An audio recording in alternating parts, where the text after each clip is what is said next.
अस्सलाम वालेकुम दोस्तों, हम इस टाइम मौजूद हैं अतीक फार्म हाउस पर। आप देख रहे हैं हमारा यूट्यूब चैनल। अगर आप काऊ फार्मिंग में इंटरेस्टेड हैं और डेयरी फार्मिंग करना चाहते हैं तो ये वीडियो आपके लिए है।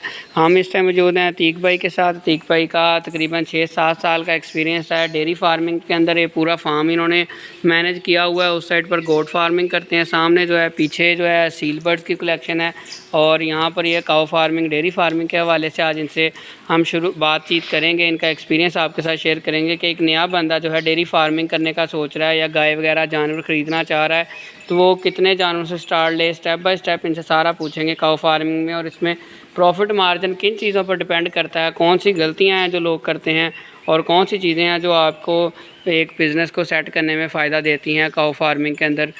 जी अतीक भाई। जी बिलाल भाई, बड़ा अच्छा सवाल तुसीं कीता।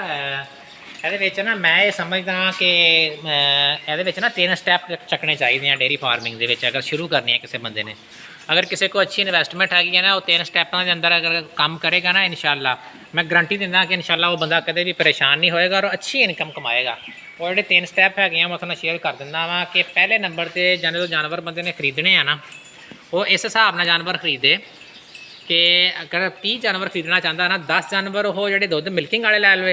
अच्छा। 10 जानवर जो प्रैगनेंट लै लवे और 10 जड़ियाँ नाल बच्चियाँ लै लवे, नॉन प्रैगनेंट हिफरा लै लवे। ठीक है, मिक्स यानी कि काम से स्टार्ट करे ताकि उसका सारा सिस्टम चलता रहे, हर टाइम रनिंग में रहे। रनिंग में रहे, बिल्कुल आप बात मेरी अच्छे तरीके से समझ गए हैं कि मतलब जो 3 स्टैप होंगे ना, वो जड़ियाँ पहला उन्हें ताज़ा सूइयाँ गावां लईयां सीगियां। ठीक है, ਉਹ ਜਦੋਂ ਉਹ ਡਰਾਈ ਦਾ ਪੀਰੀਅਡ ਹੁੰਦਾ, ਡਰਾਈ ਪੀਰੀਅਡ ਆਣਾ ਨਾ, ਉਹਨਾਂ ਨੇ ਸੁਣਾ ਵਾ 2 ਮਹੀਨੇ ਦੀ ਰੈਸਟ ਆਣੀ ਆ। ਹਾਂਜੀ ਹਾਂਜੀ। ਉਹਦੇ ਵਿੱਚ ਜਿਹੜੀਆਂ ਪ੍ਰੈਗਨੈਂਟ ਹੋਣੀਆਂ ਨਾ ਜਾਨਵਰ, ਦਾਲੇ 10 ਲਏ ਹੋਣੇ, ਉਹ ਸੂ ਰਹੇ ਹੋਣੇ ਉਸ ਟਾਈਮ। ਠੀਕ ਹੋ ਗਿਆ।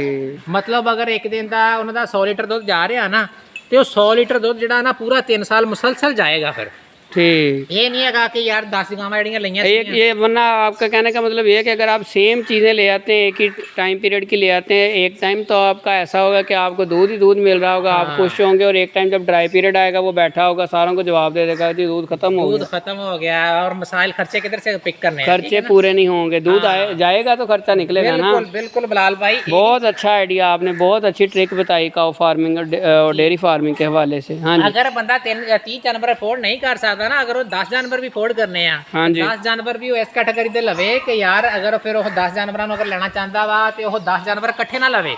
ठीक है, मतलब 4 जानवर पहला ताज़ा सूए लै लवे, जो 4 जानवर ड्राई होणगे ना, फिर वो इन्वेस्टमेंट अपने कोल मौजूद रखे तो दोबारा 4 जानवर लै लवे फिर ताज़ा सूए हुए। ठीक है, सही सही। मतलब दुध जिहड़ा ना फार्म दे उत्तों 100 लीटर दुध जाना चाहिए वा। ठीक है, ओ ना टूटे ना, खत्म हो टूटे ना। ਉਹਨੂੰ ਤੁਸੀਂ ਕਿੱਦਾਂ ਮੈਨੇਜ ਕਰਨਾ, ਉਹਨੂੰ ਤੁਸੀਂ 3 ਸਟੈਪ 'ਚ ਮੈਨੇਜ ਕਰ ਲਓ।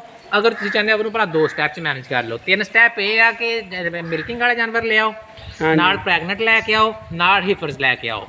ਜਦੋਂ ਜਾਨਵਰ ਜਿਹੜੇ ਦੁੱਧ ਵਾਲੇ ਆ ਡਰਾਈ ਹੋਣਗੇ, ਹੀਫਰ ਸੇ ਕੀ ਮੁਰਾਦ? ਹੀਫਰ ਤੋਂ ਮੁਰਾਦ ਹੈ ਬੱਚੀ ਜਿਹੜੀ ਨਾਲ ਪ੍ਰੈਗਨੈਂਟ ਆ।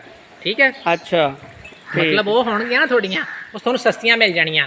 ਜੇ ਅਗਰ ਇੱਕ ਗਾਂ 5 ਲੱਖ ਰੁਪਏ ਦੀ ਹੈ ਨਾ, ਤੇ ਬੱਚੀ ਤੁਹਾਨੂੰ 1.5 ਲੱਖ ਰੁਪਏ ਦੀ ਮਿਲ ਜਾਣੀ। ਠੀਕ ਹੋ ਗਿਆ, 1.5 ਲੱਖ ਵਾਲੀ ਜਿਹੜੀ ਬੱਚੀ ਹੈ ਨਾ ਸੋਨੀ, ਉਹ ਸਾਲ ਬਾਅਦ ਤੁਹਾਡੀ ਉਹ ਵੀ 5 ਲੱਖ ਦੀ ਹੋ ਜਾਣੀ। ठीक है, ये चीज़ां बड़े अच्छे तरीके नाल मैनेज हो सकदियां ना।